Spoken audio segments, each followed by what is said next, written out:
British officers searched this harmless letter, yet the message that mattered stayed invisible between its ordinary lines.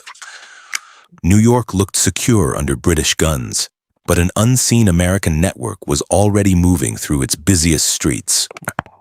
After Nathan Hale's failed mission, Washington knew courage alone could not reveal what Britain's commanders planned next. In 1778, Washington gave Benjamin Tallmadge a harder task: build intelligence inside the enemy's strongest headquarters. Tallmadge chose trusted Long Island friends, creating a quiet chain whose members knew only the person beside them. Abraham Woodhull became Samuel Culper, a quiet farmer carrying secrets beneath the routines of occupied Long Island.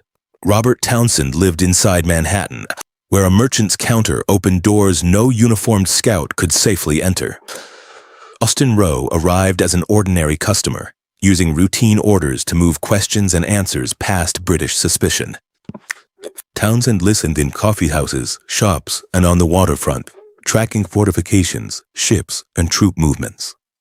His report disappeared into ordinary paper and merchandise, hidden where a searcher expected nothing military at all.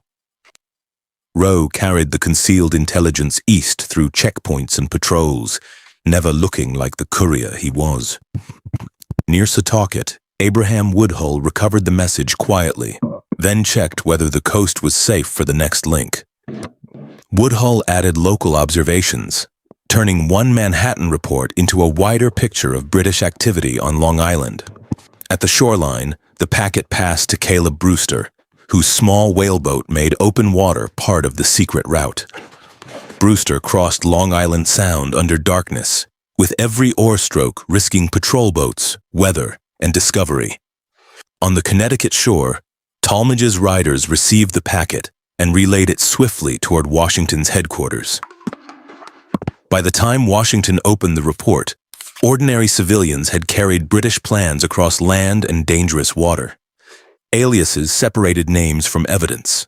Tallmadge was John Bolton, while Woodhull and Townsend became the two Culpers.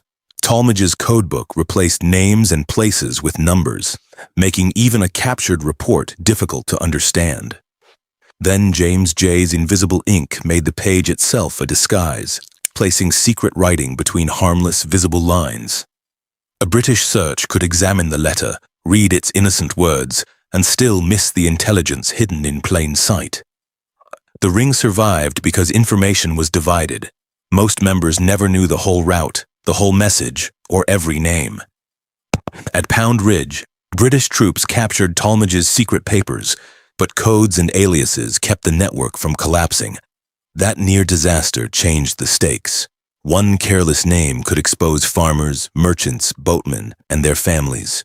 Townsend kept reporting the condition, numbers, and movement of troops while British officers passed near his counter. He also watched the harbor, where ships, supplies, and departures revealed what Britain's headquarters might attempt. In July 1780, French forces reached Newport, and British commanders considered striking before the alliance could settle. A Culper warning exposed the danger, giving Washington time to answer a secret plan without revealing his secret source. Instead of chasing the British directly, Washington threatened New York, forcing Clinton to fear for his own headquarters. Clinton kept his force near the city and abandoned the planned move, while the French gained precious time in Rhode Island. The network had not defeated an army in battle. It had made British planning visible to Washington before action began. Yet British headquarters could not identify the civilian chain watching its docks, streets, offices, and troop columns. For 5 years, the ring carried intelligence from occupied New York without its central agents being publicly exposed. They were not trained professionals, but farmers, merchants, sailors, and couriers protected by trust and ordinary lives.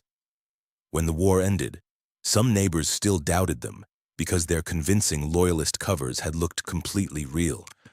Tallmadge entered New York in 1783 and worked to protect the agents whose secrecy had served the revolution so well. Most received no public glory. Their mission succeeded because they left almost no visible victory behind for history. Robert Townsend's role remained hidden for generations, proving how completely the network had protected its own identity.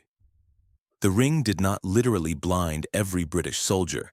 It blinded command to the fact that its plans were being observed. The harmless letter now reveals the truth. Britain's greatest weakness was the secret it never saw. Should schools teach it?